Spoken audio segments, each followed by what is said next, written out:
Welcome once again to Lehto's Law. Here's Steve Lehto. Madcap sent me a note and Steve, check out this story.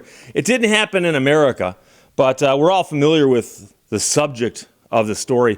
A man's been awarded about $12,500 after Google Street View camera captured him without any clothing on in his yard in Argentina. Now, I don't know what's happening in Argentina, where guys are just running around outside without their clothing on, but this guy was outside.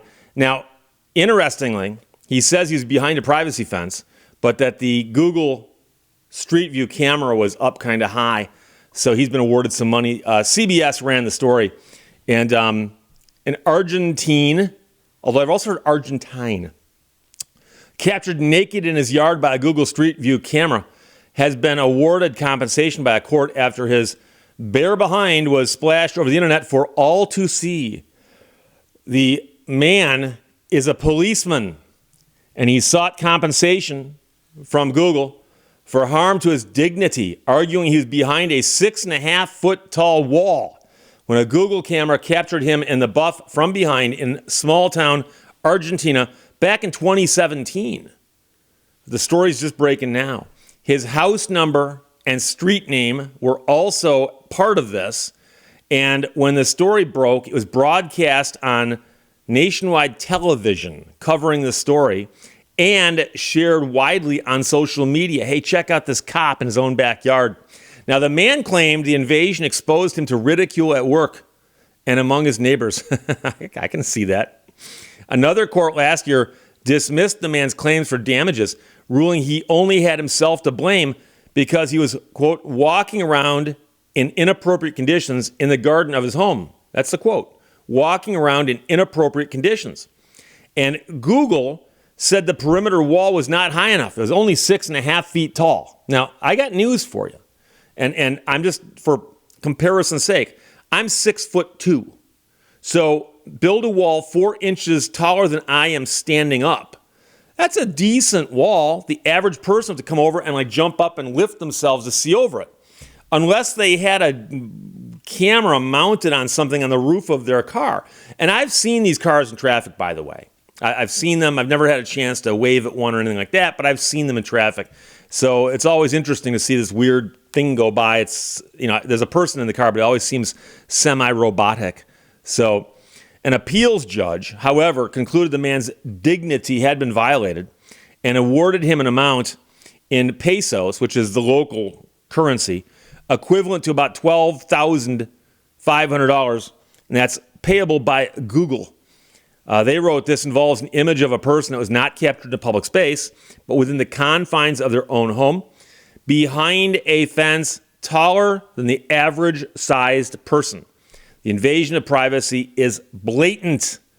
The judge said there's no doubt that in this case there was an arbitrary intrusion into another's life. They found there was no justification for Google to evade responsibility for this serious error that involved an intrusion into the plaintiff's house within his private domain, undermining his dignity. No one wants to appear exposed to the world as the day they were born, they wrote. Some people would say there probably are people out there, influencers and so on, who don't mind, but that's people who choose to do that. The judges pointed to Google's policy of blurring faces and license plates of people and vehicles photographed for Street View as evidence it was aware of a duty to avoid harm to third parties. And so they do blur some stuff. And you might say, but Steve, they shoot millions and millions and millions of photographs every day. How would they possibly go through all that? If only there's some kind of artificial intelligence type of thing. I don't know what we'd call some sort of artificial intelligence doohickey. What would you call that? That might look for people and decide whether that it's impossible. In this case, it was not his face that was visible, but his entire naked body, an image that should also have been prevented. So on a website about its Street View policy, Google says it has implemented measures to protect the privacy of people when images are published to Google Maps. And here's the quote. We have developed cutting-edge face and license plate blurring technology that is designed to blur identifiable faces and license plates within Google contributed imagery in Street View. That's them speaking. Now, they added, if you would like us to blur your entire house, car, or body, submit a request using the Report a Problem tool. So I don't know if the guy did that or not, or if he done it, if he did it in time to actually accomplish anything. So meanwhile, in 2019, Google reportedly agreed to pay a $13 million settlement over the company's collection of people's private information through its Street View project. And back in 2010, a long time ago, Google acknowledged that it trespassed when it took a photo of a Pittsburgh area house for Street View service, but only paid $1 in damages to a couple who had sued them. So apparently they settled that case for $1. So hard to say that it's a huge precedent. But the most interesting thing to me about the story is the fact this is happening in Argentina. And Google, as you might gather, has a presence worldwide through this thing called the World Wide Web. And they would like to operate everywhere because they can make more money doing that. And so they employ these Street View cameras seemingly everywhere. But the interesting thing is that every country they go into, they've got to ask themselves, if they want to stay out of trouble, what do we need to do here that's different from other places we've been? And we've heard stories where Google or Facebook or other companies that operate worldwide have gotten in trouble because the laws are different in this country compared to this country. And so as you can imagine, you're expanding into another country. You'd have to go and hire some people from that country or people that are familiar with the laws of that country and have them come in and brief you. And you have to go, here's what we're going to do and here's what we have done. If we do this here in Argentina or France or the Shetland Islands, what do we need to know about with respect to local laws? Are we breaking any? Will we run afoul of anything? And the most interesting thing to me is that camera that's up on top of that car, does it need to be that high? And if so, you realize that there's a chance it's seeing over privacy fences.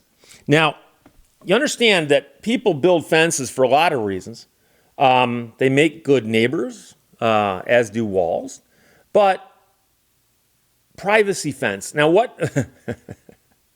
why might a person put up a privacy fence? Now, I'll admit, in Argentina, they might call a privacy fence something else because the word privacy is in the English language. But I bet they've got a name for it down there, probably similar. And you put up a non-see-through fence because you don't want people to see through it. And so when someone comes by with a camera that's peering over the fence for some reason, because remember, it's a street view camera. Well, the view up here is not really getting you the good street view. It's getting you like the bird's eye view. But they don't call it that. So interestingly, they'll pay $12,500. I suspect they will ramp up their efforts in taking care of this going forward. But we'll see what happens. $12,500 is nothing. It's literally the amount of loose change in the coffee and donut, contribution cup that gets lost every day. $12,000, nothing to Google. But hopefully it'll catch somebody's attention. And I suspect they spent way more than that litigating it in Argentina. So Madcap, thanks for sending that. Man awarded $12,500 roughly after a Google Street View camera captured him naked in his yard in Argentina. And that's from CBS. Questions or comments, put them below. Let's talk to you later. Bye-bye. Thank you for watching Lehto's Law. The best luck of all is the luck you make for yourself.